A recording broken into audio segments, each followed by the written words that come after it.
Papa or Unmesha, if you are doing screen recording, then we can start, no? Okay. Very good afternoon to all the participants present here for the continued talk or part 2 of the second talk delivered by Dr. Kishorjit Nongmeikapam from IIIT Manipur on bridging the gap and in relation to language and computation. He has, in the last talk, in the first part of his talk, he has discussed and given an overview of how, variables can be used to understand how we can make use of it to understand ambiguities, or how can we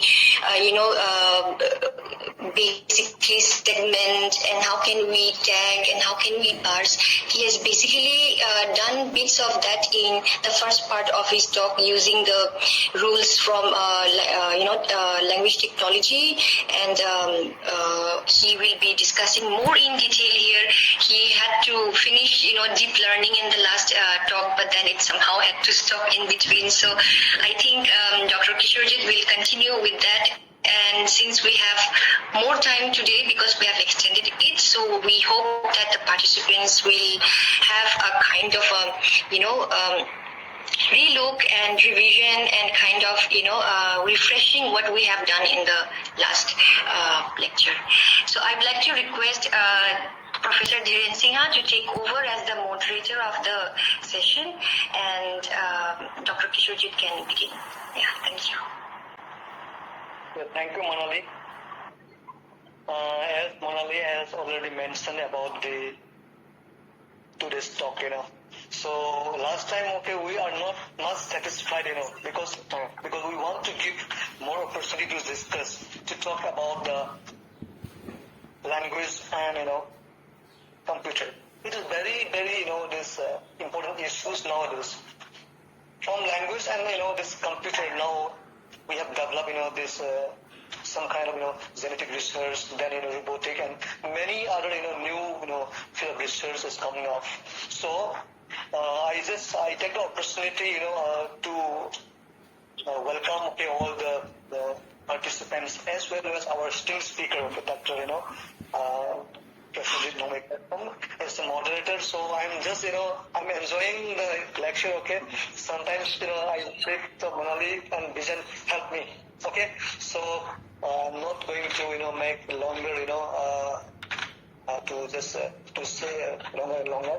Please our speaker Dr. Kishorjit, over to you. Please start. Thank you. Okay. Thank you, Oza and Monali, Dr. Monali. Generally, what happened to me is like I usually used to stretch my lecture longer in much of my, lecture generally. But anyway, maybe I was not aware at that time, like how many minutes I've already talked. That was the reason why it was a little bit longer in the last lecture. But anyway, I'll try to just summarize it also this time. And moreover, I was trying to just go in detail about what the real basics are. And also today also, I may not be going in depth with all the technical sort of thing for, especially in the direction of computing. But I'll try to just brief you like how it is really happening. Maybe some other professors and all have already discussed about all these things also, but still I'll try to just simplify it like how it is happening and what is really happening. So let me start with the previous slide, because I suppose like some of you was just requesting to just go back with what we have discussed. Anyway, let me just review in few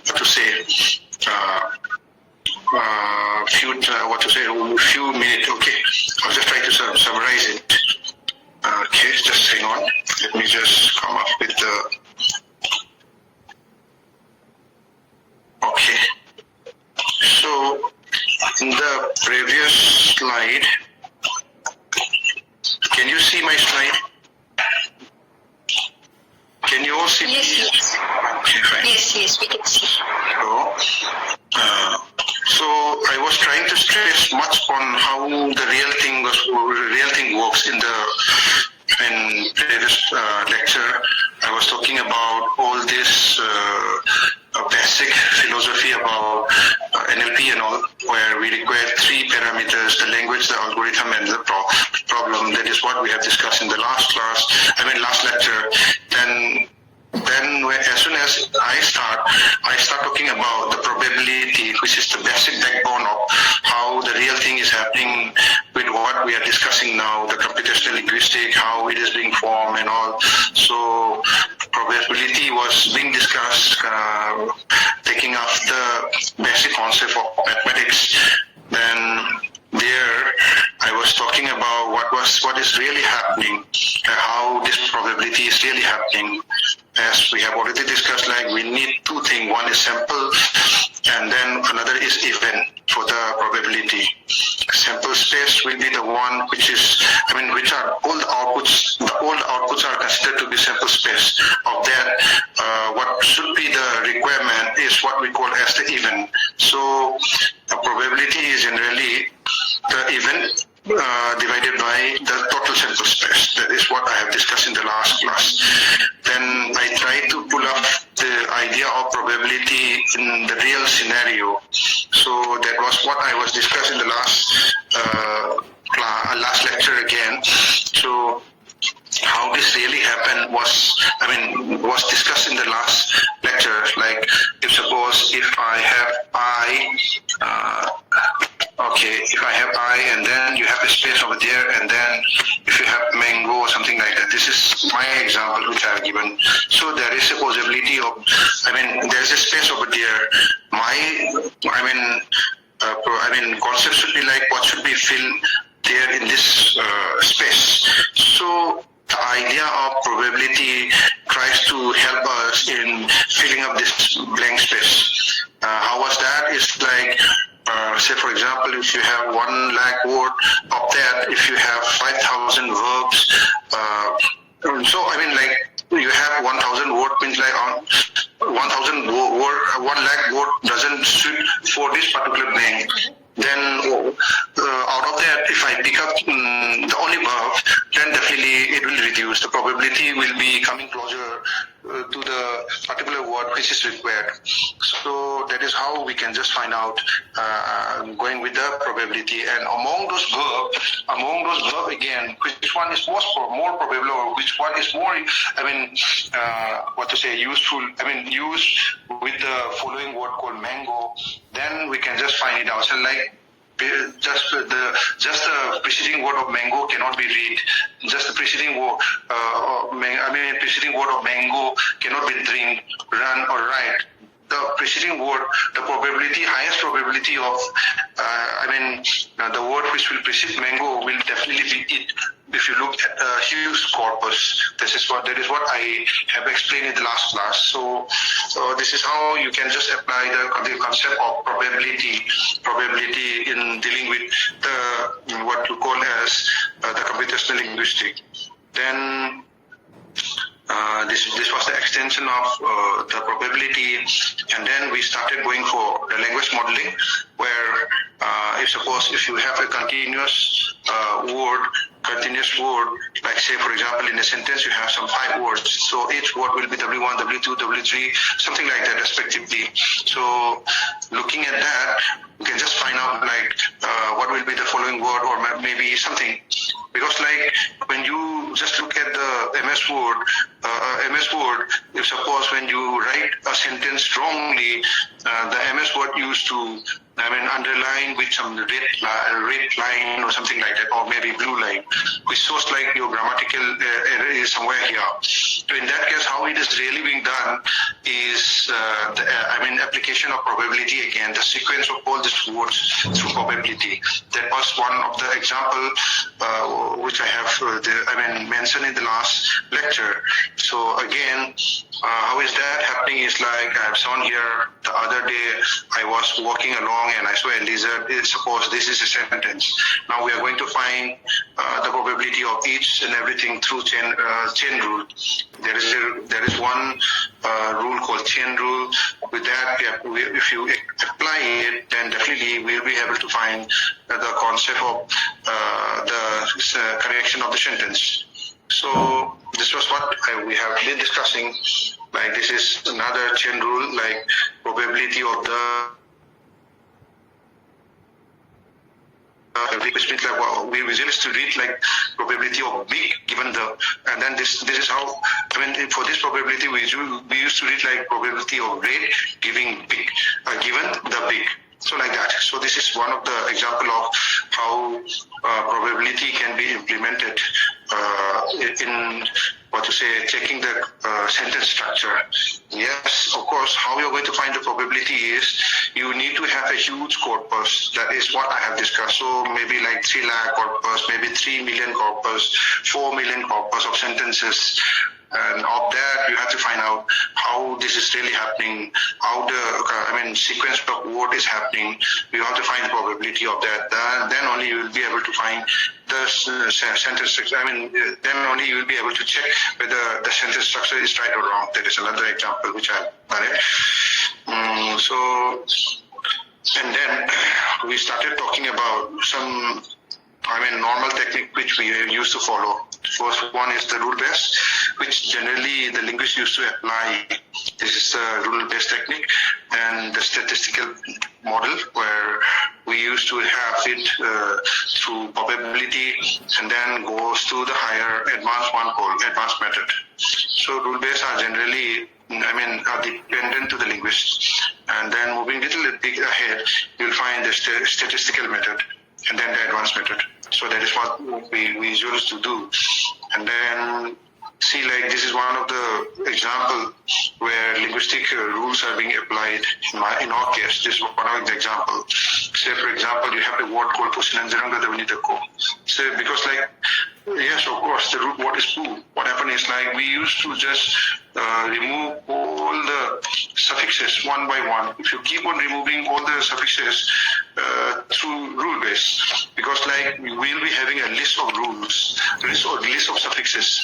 Suffixes will be there because being this as a agglutinative language, we'll have the suffixes. If you remove the suffixes, the last one who will be there definitely. This is one of the simple example of rule based. There is no algorithm. There is no technique being applied. Only thing is just remove the suffixes. You write a program for that, and then you'll find the stemmer. You'll be able to design the rule based stemmer.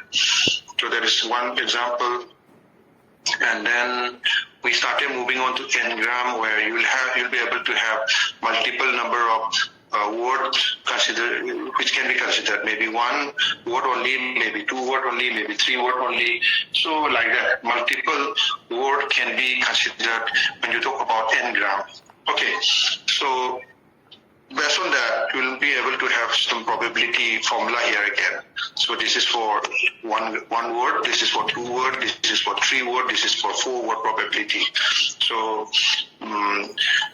the most important thing what we can observe here is with the moving of n-gram, as you keep increasing the number of words, what happens is and the comparison becomes more complicated. It becomes time consuming.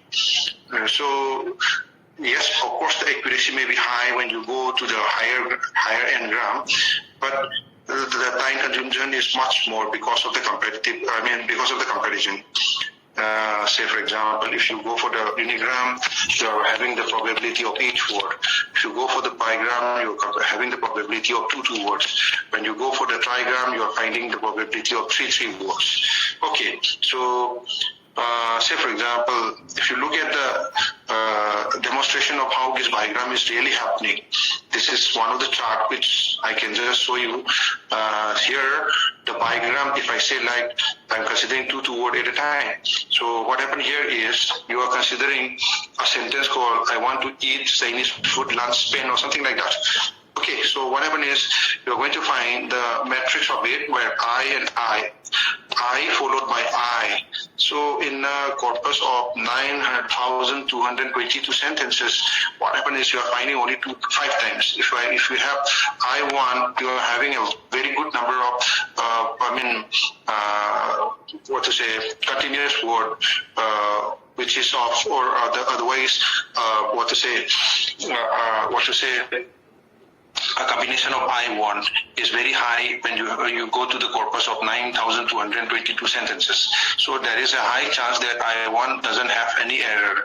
If you go to I2, if suppose by mistake someone write I2, the computer will definitely show like there is an error because I2 never happens to be in the 9,222 sentences. Then suppose if I say I it, yes, of course it will be very high. So that is another thing. So like that, if you keep on comparing with all these things, you'll find enough number of probability, probability being there. So now, if you look at those things with the frequency of continuous, this is one of the example of bigram. Okay, this is one of the example of bigram. Now coming to the probability should be between 0 and 1, maybe equal to 1 also, but it cannot be greater than 1. 0 means like there is nothing happening, and if this 1 means like it's a perfect score, right? This being like it is very much true. So where there is high probability, that shows like there is a good chance that, or otherwise there is no error at all. Okay, so that is the thing. This is, for example, if you compare the unigram, generally unigram can be considered for the spelling checking. Okay, not for the sentence structure checking, or syntax of the sentence cannot be compared or cannot be. The conclusion cannot be drawn by using the unigram. Okay, the syntax of the sentence can start giving the result starting from the bigram, because two words, if you're comparing and then finding the probability of each and every 2 consecutive words, if suppose the probability is high, then we can just come to the conclusion that this syntax of the sentence is okay. So that is how we can use it. Diagram and all, definitely we can also use for the syntax, checking the syntax of the sentence. But the difficult part here is like if you look at here, what happened is, see the way the comparison level. If you have 10,000 word, and then for unigram, the comparison is only going to be within the 10,000 word. If you go for the bigram, you are going to compare 2 words at a time. So the number of comparison increases. Diagram, you're going to increase like this. Remember, in computer, the comparison is consuming time. So if you keep on increasing the number of comparison, your system will definitely go down, or otherwise the efficiency of the computer will definitely go down. So the most important thing is not like we need to keep increasing the number of comparison. If you keep increasing number of comparison, then definitely the system will go slow, even though it gives a perfect answer. So that should be another point which we need to remember.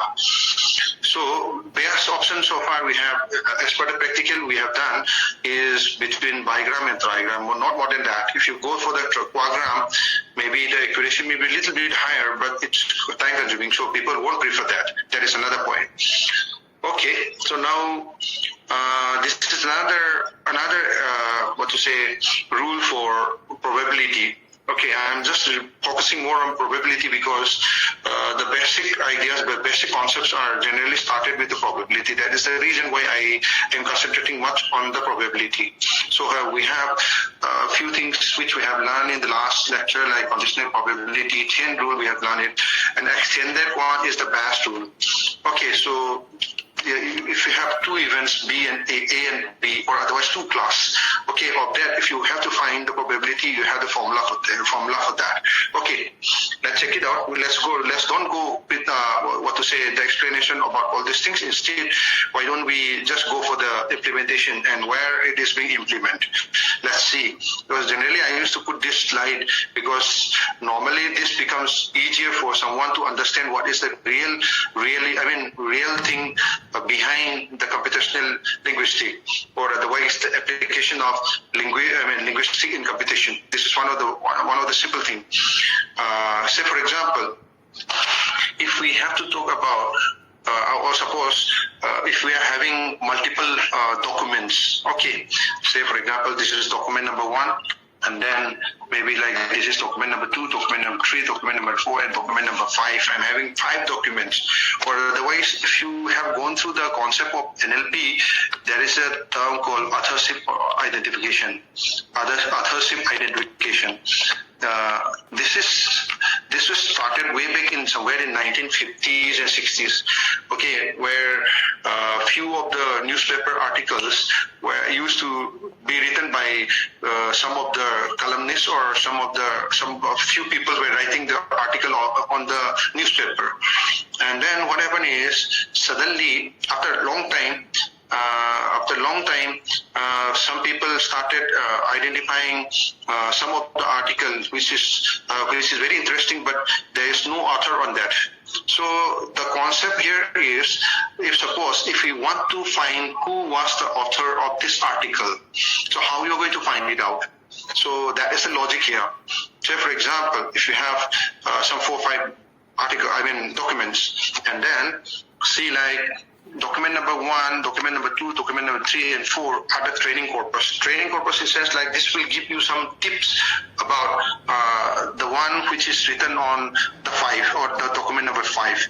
Here what we are going to find is, we are going to find the document number 5, whether this is a Chinese document or not. Okay, or otherwise, who is authoring it? Okay, so before that, we have 4 documents. Of that, 3 documents are Chinese, and 1 document is not a Chinese one. So, how we are going to just go with it? Here, the frequency or the vocabulary of the word Chinese, Beijing, Chinese. See, like the concept here is like in the document, the environment or the domain is very important. Okay, so the vocabulary here is like it's all of Chinese. Here also it's all of Chinese. Here is also all of Chinese. Now Tokyo, Japan, Chinese. Even though it is Chinese, the dominant word is the Japanese one. So there is no chance that this document number 4 is going to be for the Chinese one. So based on that, we're having some few data over here. And then now our target is to find whether the document number 5 is a Chinese document or a Japanese document. So or otherwise Chinese one or not, yes or no. So there are 2 classes now. We are going to classify that which one is the Chinese one. I mean whether the document number 5 is the Chinese one or not. So that is the thing. So based on the formula which is over here, we try to find out the probability of these 2. One is the probability of being Chinese. Another one is the probability of not being Chinese. Definitely, the result will be higher for the Chinese, because it's by 3 by 4. 3 by 4 will give an output which is near to 1.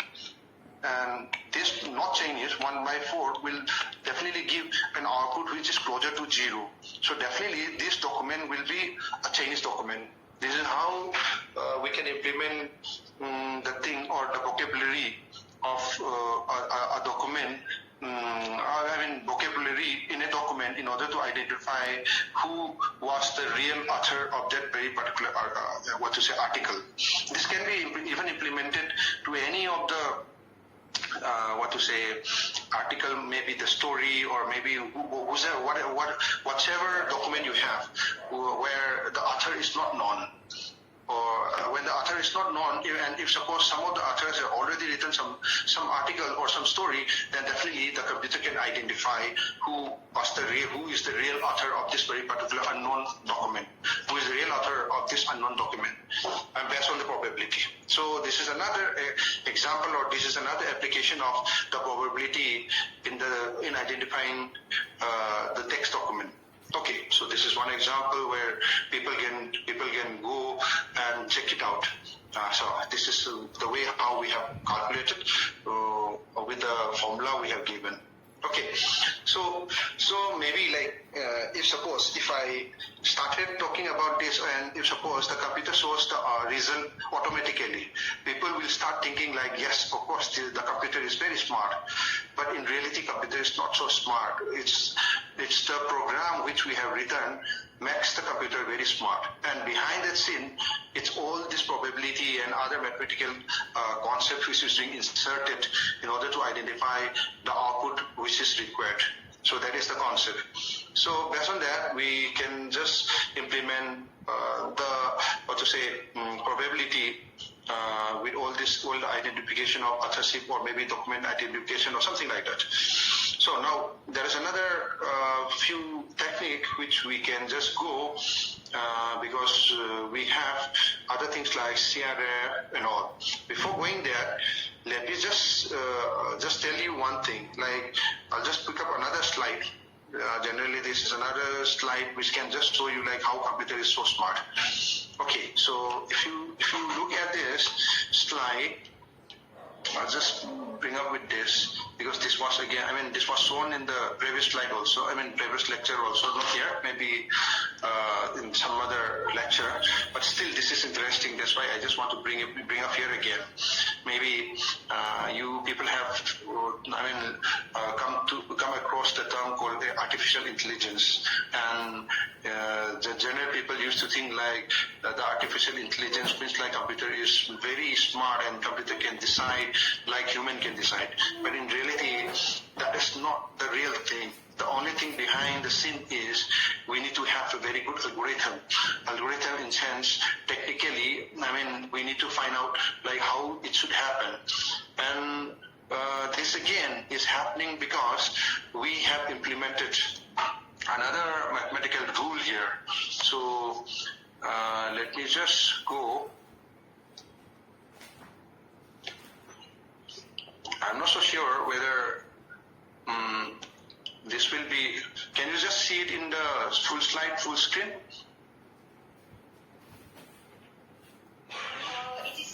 It is not full screen, but we can see the PPT. Still it's in PPT, or is it become full slide? No, it is not a full slide. Okay, fine. Let me just do it with this thing. Okay, no problem. So what happened is like when we go to the new environment, or maybe to university or something, we used to find group of people sitting together, or otherwise in the class itself, people will be having different team, and you are very new and you just want to join a team.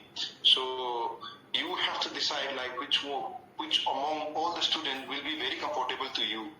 So say for example, you are the one and you have a lot of friends in the classroom or in the university classroom. So among that classroom, among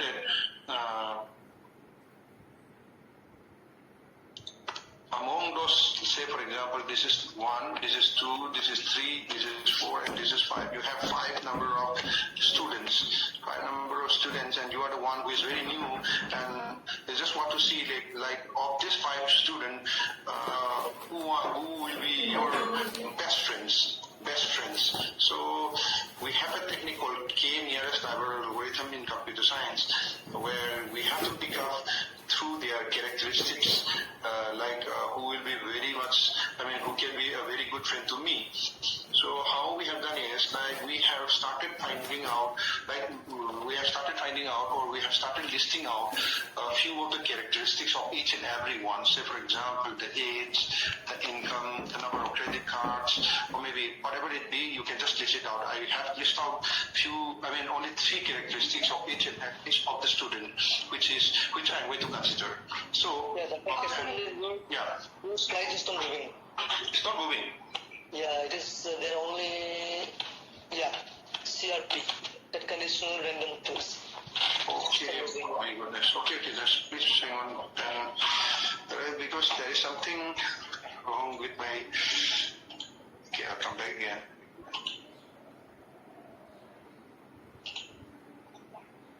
Okay, fine. Is it okay here? I'm coming up with a new slide, okay? Okay. I'll just show you, let me check it whether it is coming with the full screen or not. Is it coming with the full screen and is there any change in that? No, there is no change. It's not coming with full screen. Okay, but we are able to see your screen with distance between the neighbors, that's only. okay. Now what about this? I have changed the slide now. Is it visible now with the change of slide? Yeah. Yeah. It's visible but not in the full screen. Not in the full screen, yes. Then I'll just go with narrate with this one only. That will be good, I think. Full screen is having some problem, I think. Last time also I was having some problem with the full screen. Yeah. Is it okay if I just explain with the same? Okay. It's okay. It's okay. So I have to come back again. So in the university, suppose if you just join it, you'll find different teams staying in the room. Okay, so of that, I am very new here and I'm having some 5 students over here, and then I have to check out who will be my best friends. So that is what I was giving it. And then what I'm going to do is we have to list out some characteristics.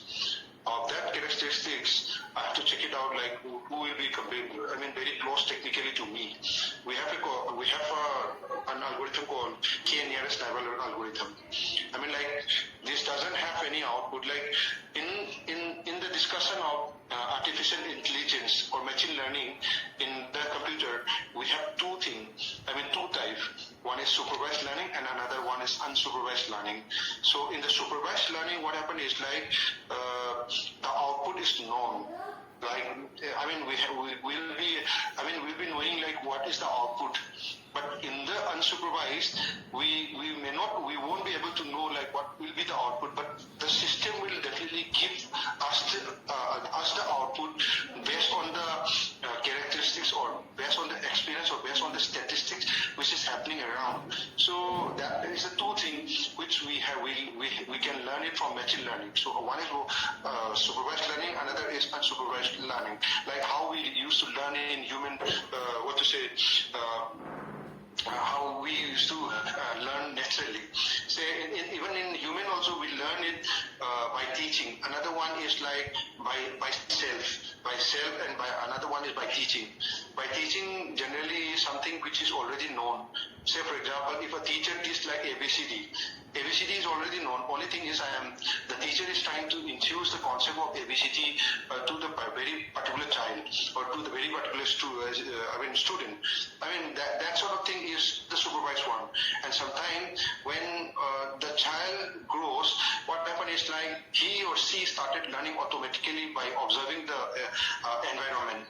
Okay, that is what we call it as unsupervised. So that is the two different things which we can just come in when we talk about the machine learning. So K nearest neighbor is one of the unsupervised learning. Unsupervised means the output is not known. Yes, of course we are going here. What happens is this fellow doesn't know who are going to be his friend.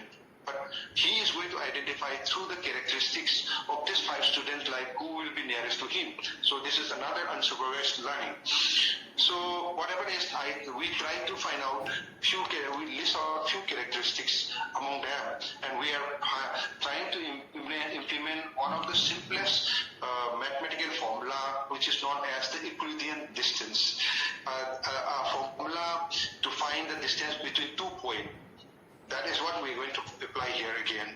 So what happened here is, say for example, if I'm having all the 5 members here, John, Rachel, Hannah, Tom, and Neil, and I'm David. I'm going to find out like who is going to have the, who will be my nearest friend. So this is how the characteristics here are all these things. Okay, I'm having 4 characteristics here for each and every person staying in that room. I'm picking up 5 students. Of that, I'm trying to find who will be closest to me. So based on that, what happened is, I started listing out all the characteristics. That is the first step. Second thing is, I started finding out the formula. The value based on the Euclidean distance. So this is 1, this is 2, this is 3, 4, 5. For all the 5 students, I am finding it out.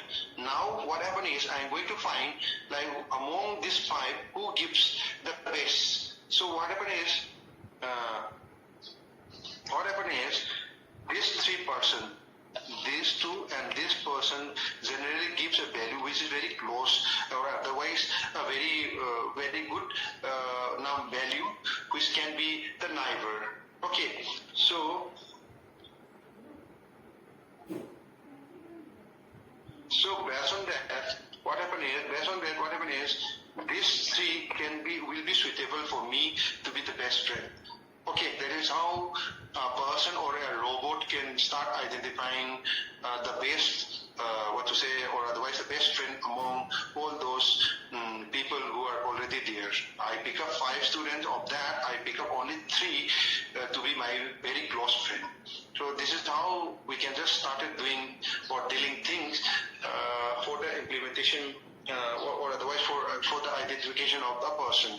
Now, how come this to be in the computational linguistics? Now, the thing is, if you have a word, or otherwise if you have a sentence like example in which we have already discussed, like I bracket mango. Okay, now this space can again be identified through this method again, because here you have a space. We are going to identify few of the characteristics here which can just fill up this blank based on the previous, maybe the following word, or maybe some other characteristics like mango is a fruit, then I is a person. All these are the characteristics which we can just list it out, and then you can just summarize like what will be the particular word here. So this is one of the example. We're coming back from what you have learned here and then just transforming it into the computational, linguistic point of view. So here, this word can be identified with this with this rule again. Again, another thing is, so now we can just say like the computer becomes very smart. Okay, so there is one thing which we can just find out, and then coming back here again.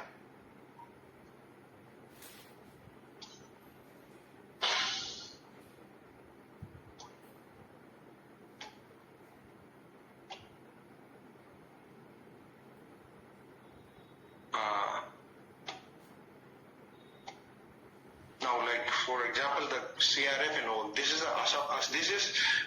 what I have discussed is an unsupervised learning technique where we don't know the output. But here in this conditional random field and all, the output is known. Say for example, if I am having few words in Manipuri, okay, saying asi, tok, kiba, tok, dok, something like that, a very long sentence.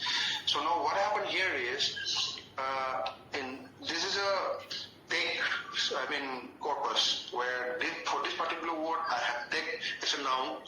Okay, tokiba, we are having a verb. Okay, like that. So each and every word is being taken. Each and every word is being taken now. The only thing now is, what we're going to do is we are going to identify something which is untaken.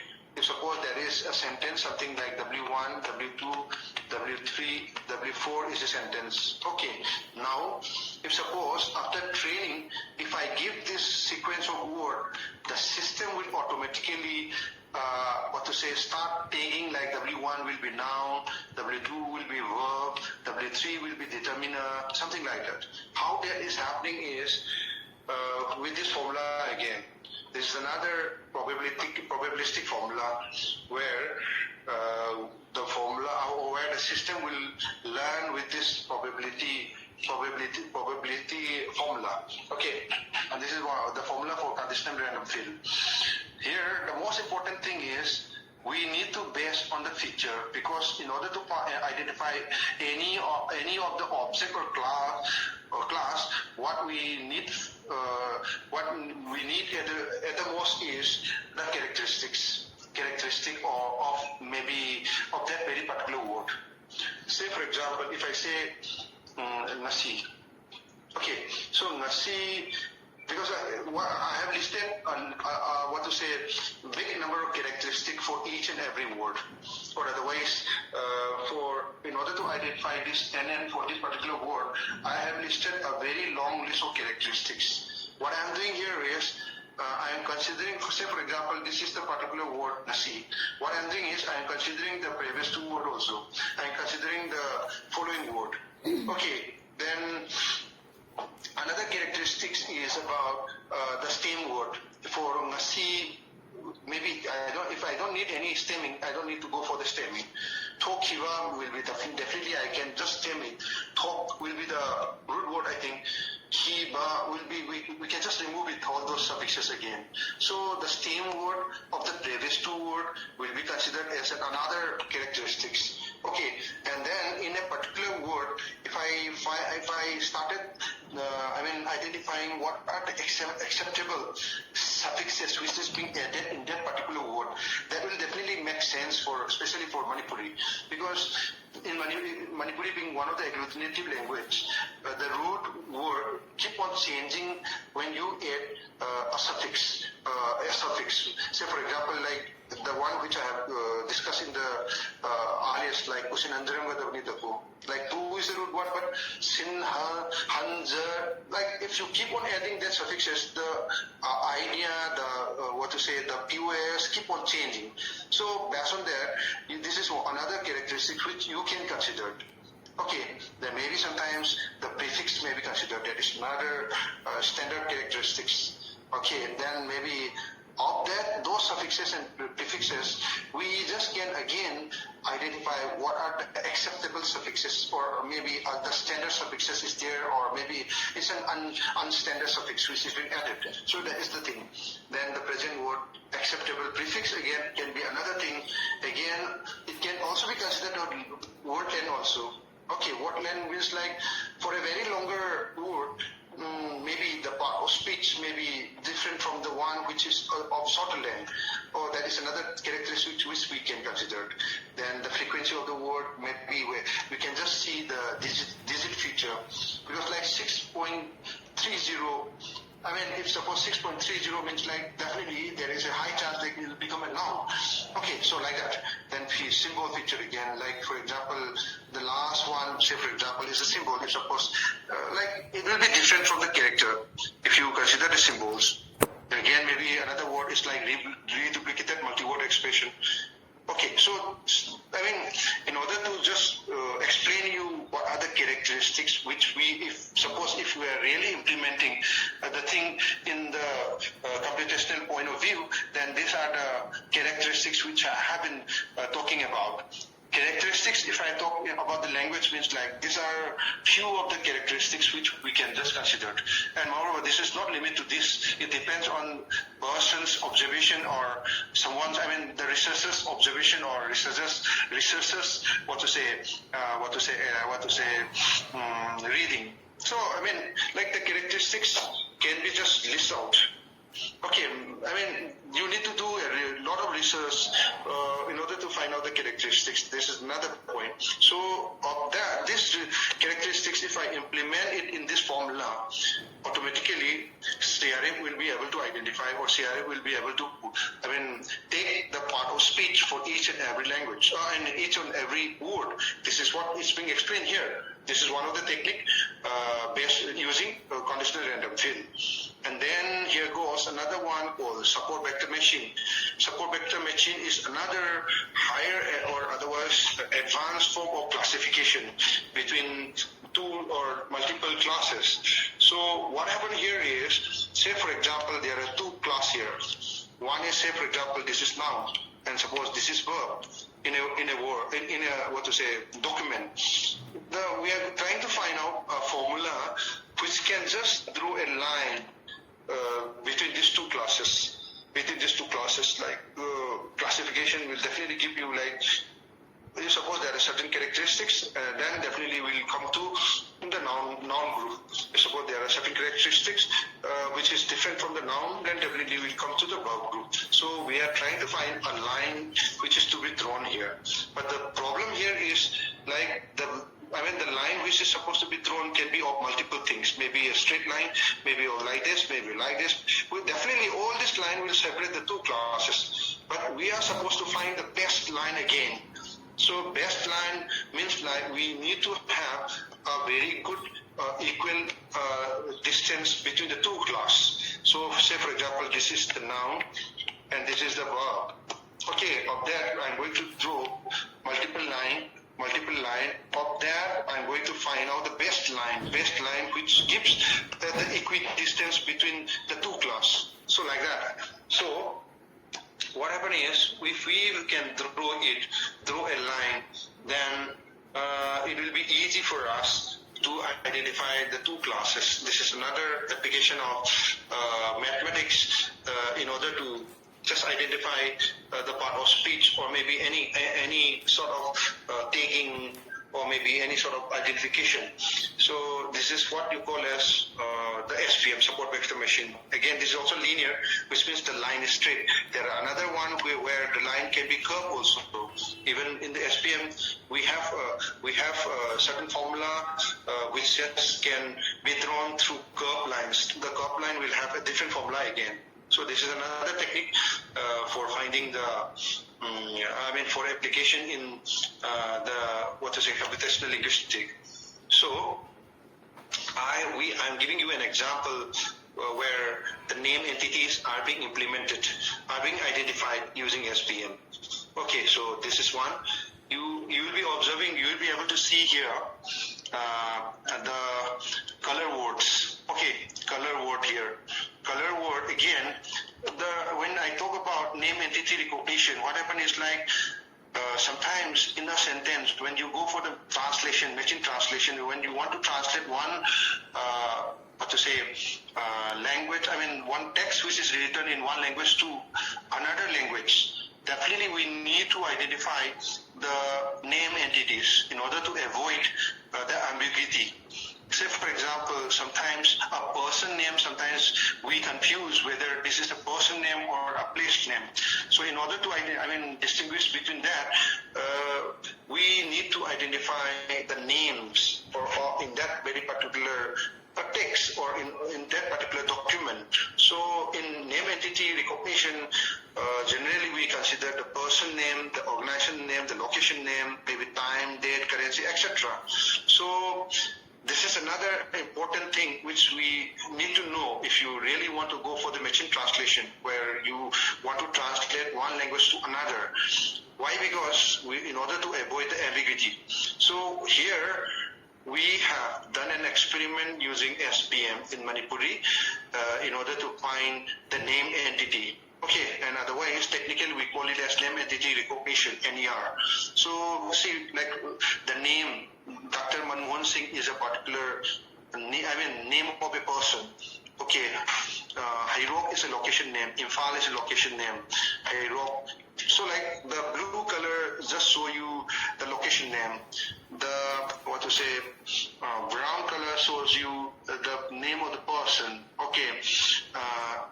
Then we have the organization name also, like Manipur Police Training School. Okay, so the pink color or the maroon color just give you the organization name. So based on the SPM formula, technique, we we try to implement the application of SPM for the finding of Manipuri Enya. Again, even in the SPM also, you need to just go for the characteristics. So there are a few characteristics which is being mentioned here, a particular word, the previous two words, then prefix, suffixes, all these things. Even here, we just come up with the part of speech of that particular word, and then the digit information, length of the word, infrequent word, whether the infrequent words are there or not. These are all done based on the huge corpus which we used to collect for the training. Okay, so we need a huge corpus in order to start working with NLP. So based on the corpus which you are having, we will be implementing the SBM, listing out certain characteristics, and then we'll be able to do whatever the target it is. Okay, so this is another implementation of probability or other mathematical formula for the implementation of natural language processing, or otherwise your computational linguistics. Then started moving to the advanced one. What people now talk about is about artificial neural network and the deep learning. So deep learning is nothing but an extended of the artificial neural network. So starting with the artificial neural network, we need to know how these neurons are working. How these neurons are working. Because in the computer science, what we did is we borrowed much concept of the, basic science. So in the neuron means like what happened, the nerves in our human system. What happened is like we used to have different synapse which used to collect the sense or the signals. So each synapse will be able to collect the signals. Okay, so now this signal which is being collected are being decided here, like what responses it has to be done, or otherwise what are we supposed to do are being decided here in this part, or otherwise nucleus. Again, this part is what you call as the dendrites. Okay, and once you decide, it can be transferred to another neuron or another unit. So it keep on passing the information which you're having, and then the decision or the control thing is being done here, the output is being given. So in short, you will have many input will be there, and then a few output will be given, few executed output, or maybe decided output, because decided output will be given. Okay, because like you're going to have many inputs or multiple inputs, a decision will be taken place. So maybe one or many output will be given. Generally, one output used to come out in the case of the neural networks. Okay, so multiple input and you'll be having one single output. So that is the concept, and mathematically again, this concept is being borrowed here. So input are there, so we're going to give the input, then the weight. So certain formulas will be implemented here.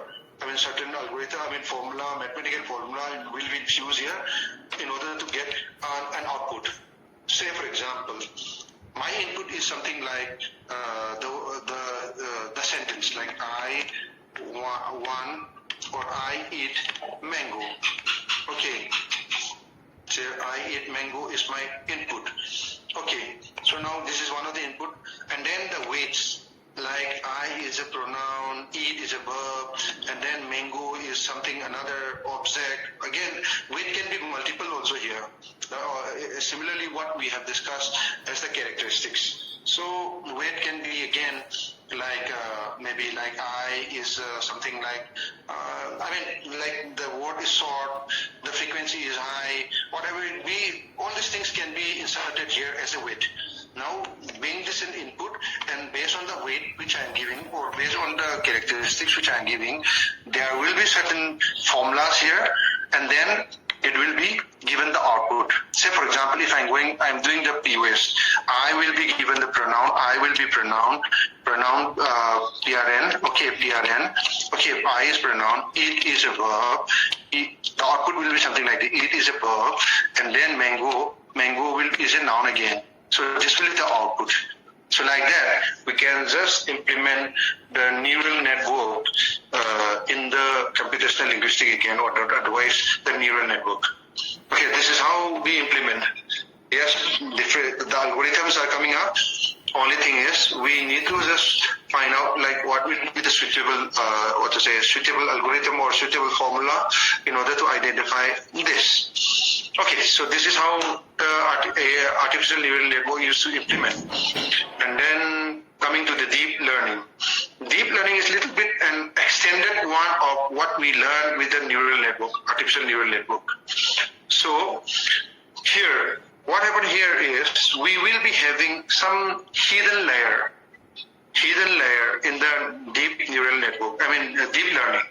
Deep learning is an advanced concept of the artificial neural network. So what happened here is only what we were learning is we were having this, and then we are going straight away to the output in the previous case. Now we are having a chance where we will be having some few more layer or maybe few more network in order to come to the final conclusion. So this is the difference between the artificial neural network and the deep learning. We are having some hidden layer here. Okay, generally in the classical NLP, what happened is like we used to have a text file. Okay, and then the language detection will be there, maybe whether this is English or maybe Hindi or something like that. Then we start going for the pre-processing. Okay, then with the training, we try to find the model of the model of the NLP classification sort of thing, and then definitely the output is being given.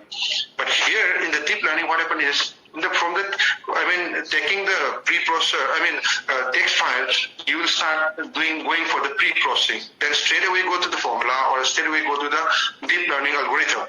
In the deep learning algorithm, as what we have done in the artificial neural network, there will be an input. This input is not going to give an output directly. This will be again, this will be an input to one layer. Again, the output is given. Output is taken as an input for another layer. Again, the output is being taken as an input for another layer. So you can have multiple layers until until you are not satisfied. Once you are satisfied, then you can just come to one single conclusion, or otherwise the output which you want. So that is that is the concept of deep learning. You just put an input with certain weights or otherwise certain characteristics, pass it to one layer where you will be able to have an output there itself. That output is not going to end there. That output is going to just pass to another layer which will refine the output which you have already got before. Again, that layer can again be passed to another layer. It depends on how many layers you just want to pass on.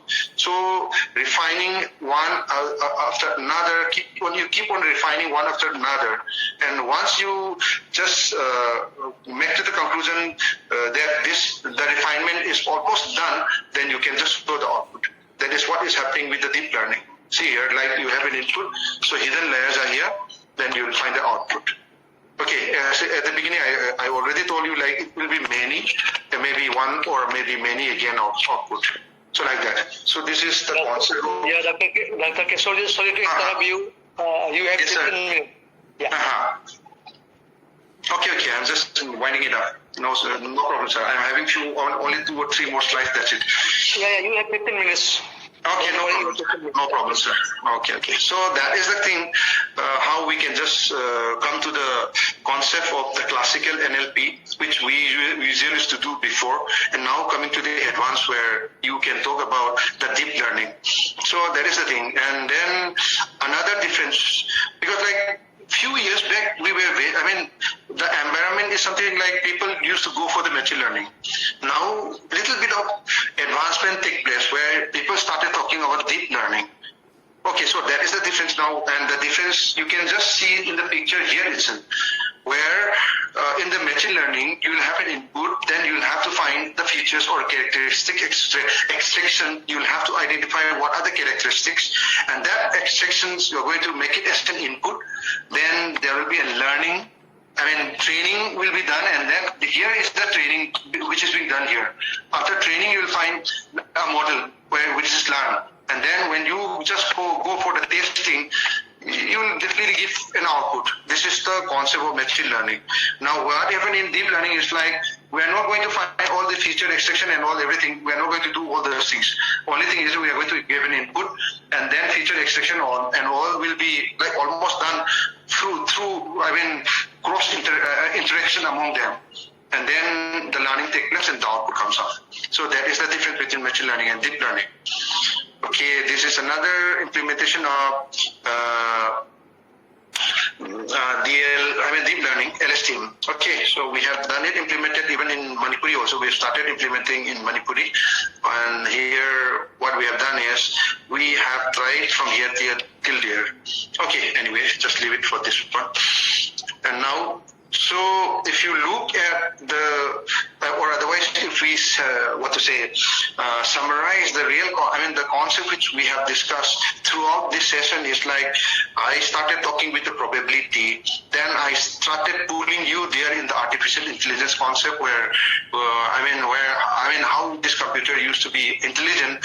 And then inside that, we started talking about CRF and SPM, which comes under the machine learning. Okay, now after that, the more advanced now is the deep learning.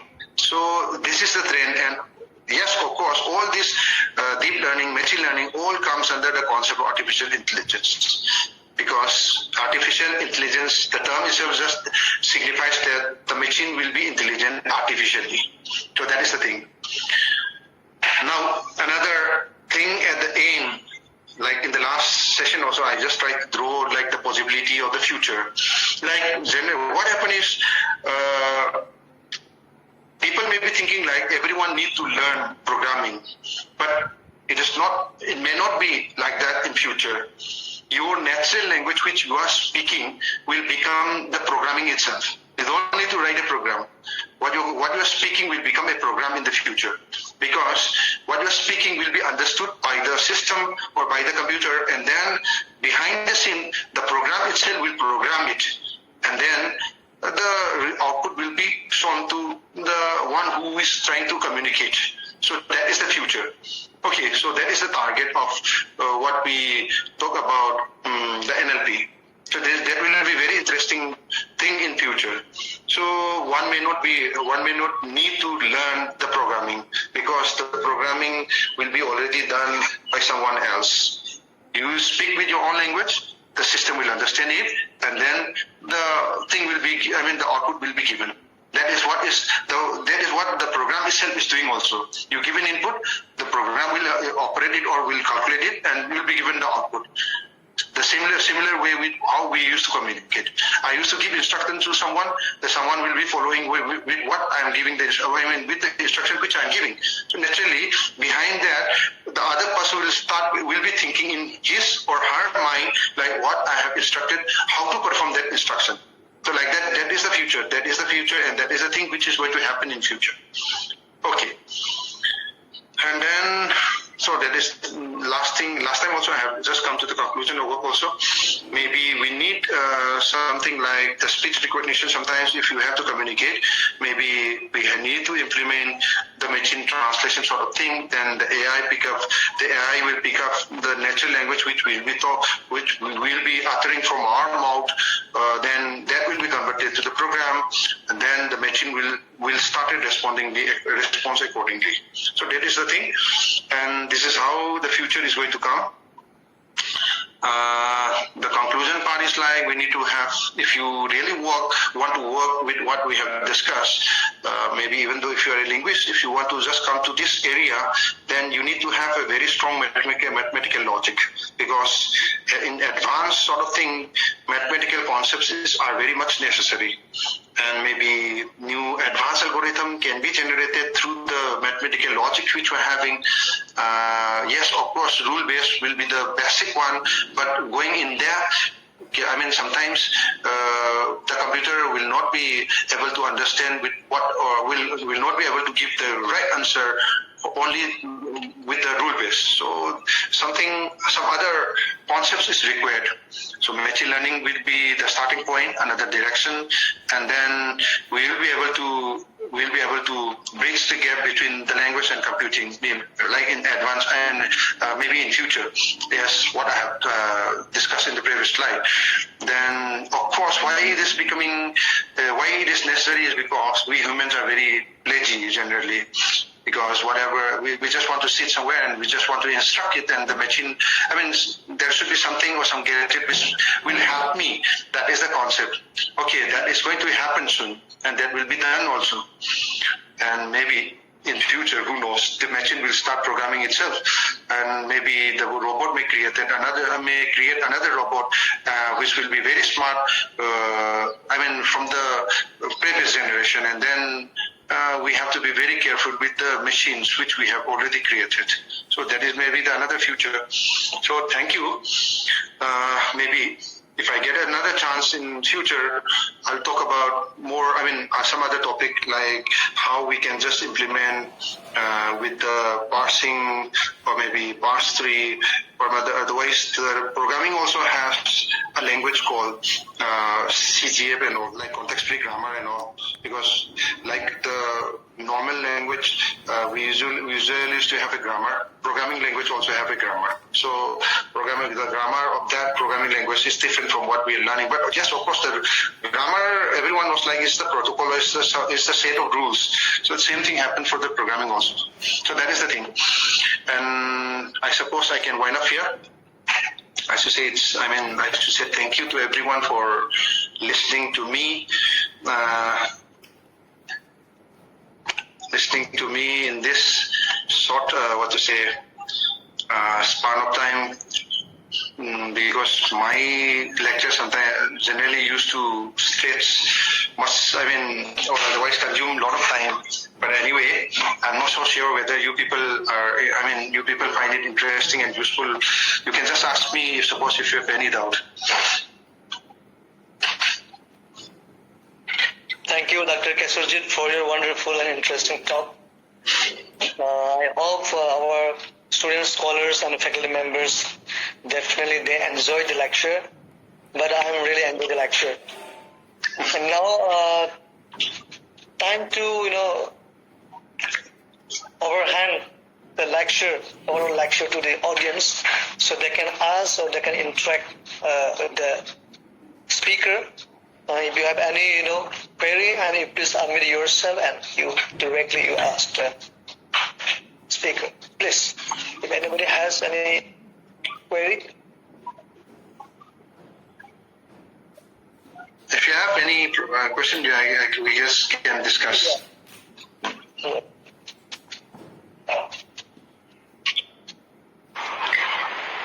Sir, I think I just wanted to ask one thing. I just remembered looking at that artificial neural network.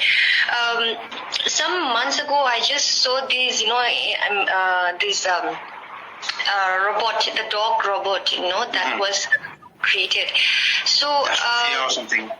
Yes, not Sophia. I'm talking about the dog, that animated dog kind, artificial dog robot. And I don't know if it actually has been used, or is it still in experimentation. So, Sophia, we have seen how basically she can, debate, and how she can talk, and how she can do things. But I was just wondering, now humans are creating robots not only for humans but even for dogs. Where is it going, the perspective of AI? What do you think about it? To me, it's very scary. To me, I should say it's very scary. Why, at the beginning, we apply all these concepts of AI and all, for the mechanical applications, say for example creation of, in the industries like the car factories and all, where the robot used to just compile all the components of the car, in order to just reduce the manual effort. So that was the starting point of using the AI. Now what happened is like, I don't know whether I should say it's a misuse or maybe the advancement. In the advanced country, they have started implementing things in the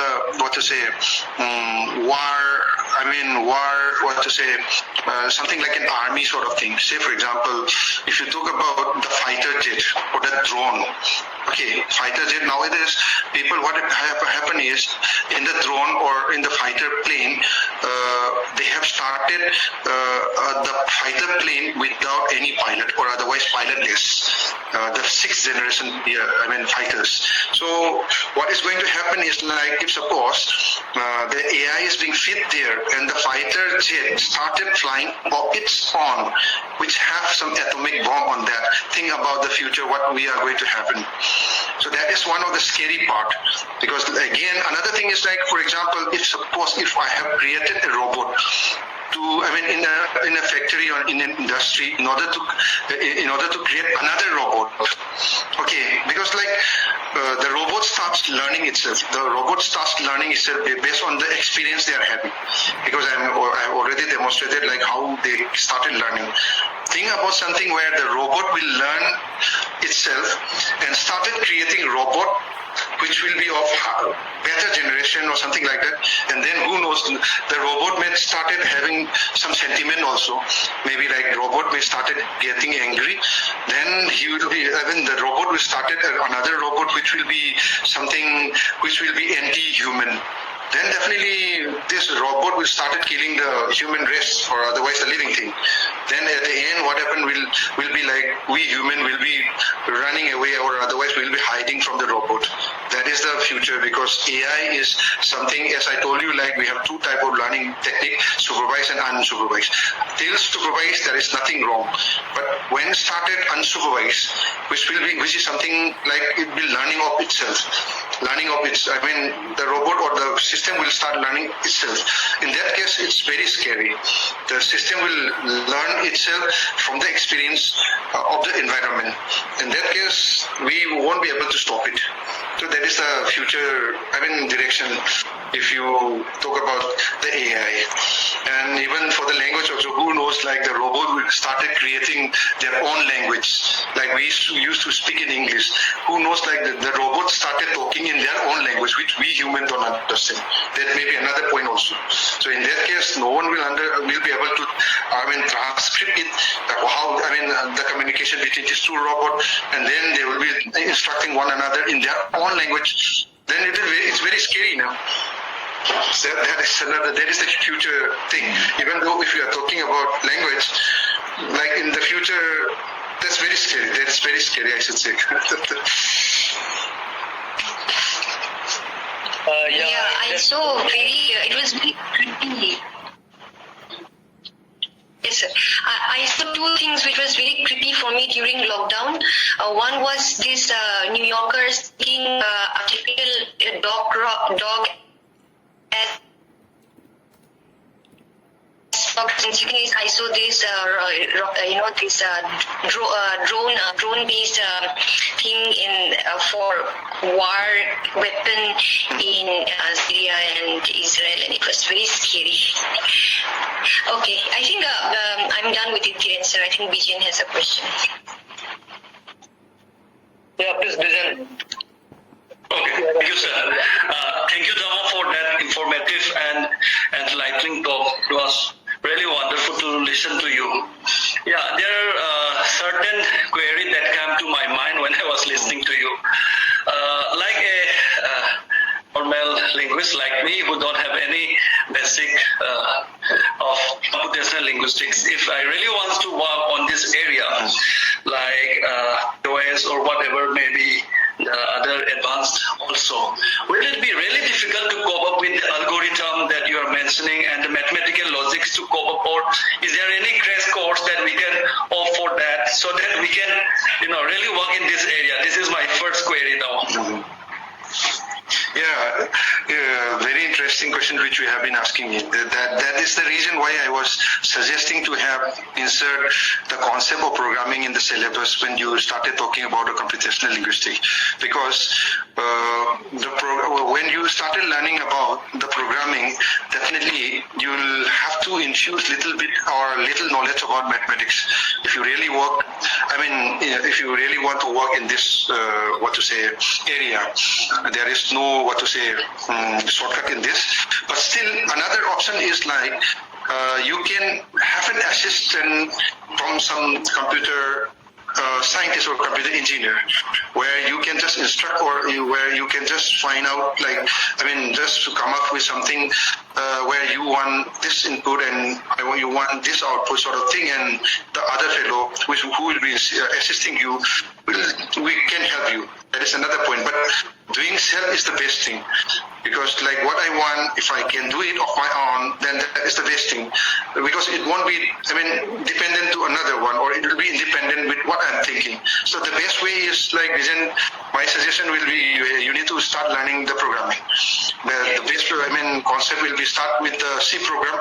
It will be very interesting also. C program will be very interesting also. Then once you go, if you are an expert in C programming, in the meantime, some basic concept of all this mathematical probability sort of thing, then I think you can just come up. It won't take time also. And if I have to suggest you, then there are courses run by NPTEL. Okay, NPTEL or SWAYAM. Okay, SWAYAM or NPTEL, there are courses of NLP, there are courses of mathematics, online only.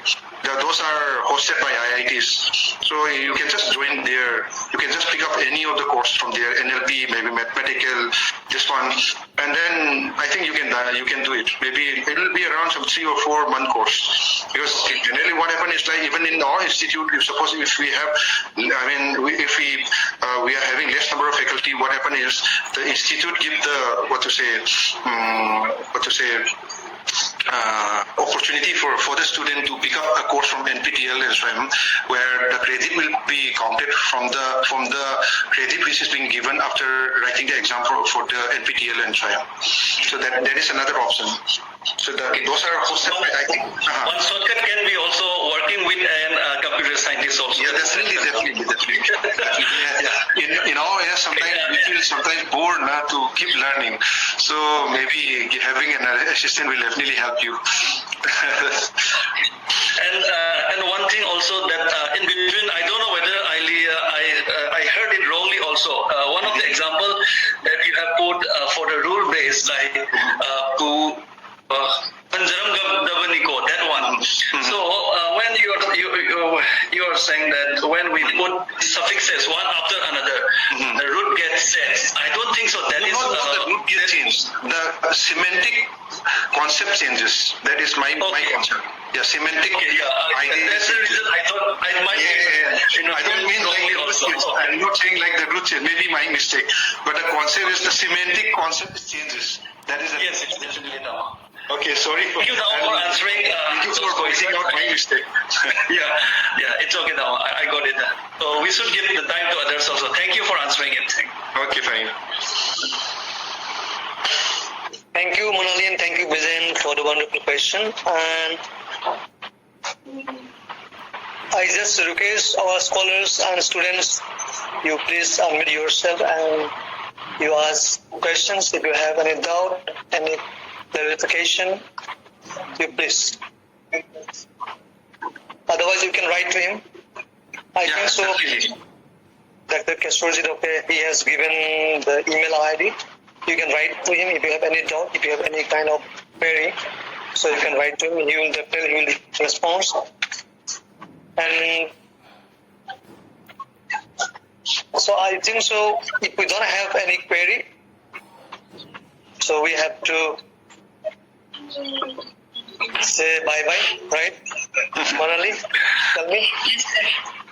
Yeah, actually I have some query, but okay, we'll discuss later on, right? Regarding this probability, because the basic concept of probability is very wonderful from Hindi computational linguistics, right? So all the possibilities and all the computing system interaction of computer and language is always developed from this probability.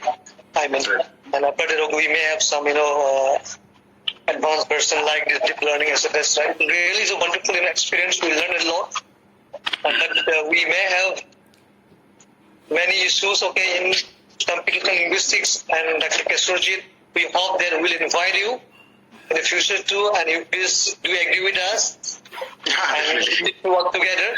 Other than this lecture program, so we have to work together. Yeah, definitely we work together.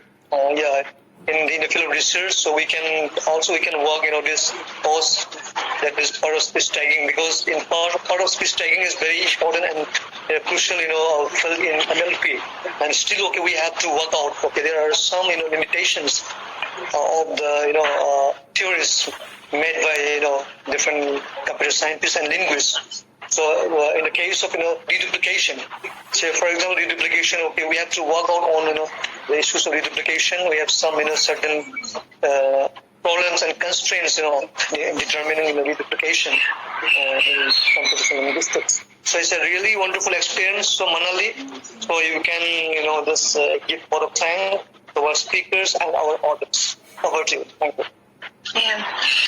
Thank you, Dhiren sir, for giving me the opportunity to give vote of thanks. First of all, I'd like to thank our speaker, Dr. Kishorjit Nongmeikapam, for continuing the series on his talk on bridging the gap, language and computation. We will definitely need you to be in touch with us in the department, because we also have one of the future plans to develop speech recognition tools for indigenous languages of Northeast India. So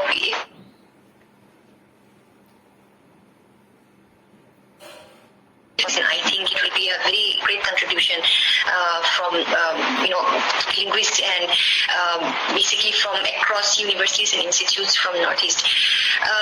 So I hope that the students and scholars and other guests, participants have been enriched with the talk today. I have learned many things. Some things I was already familiar with, but then the way Dr. Kishorjit has illustrated, it has made the picture even clearer. And basically I also agree with Professor Sinha. I have thoroughly enjoyed the whole talk. So if anybody has any questions, you can always email to him, and I hope to see you all next week. Next week will be the last talk series, which will be delivered by Christina Wesson based on anthropology in relation to language technology. So I think we have come to the end of our program, and thank you so much, everyone. Thank you for inviting me also. Thank you, Dr. Kishorjit. Bye. Thank you, Manali. Thank you. Bye. Bye. Stay safe.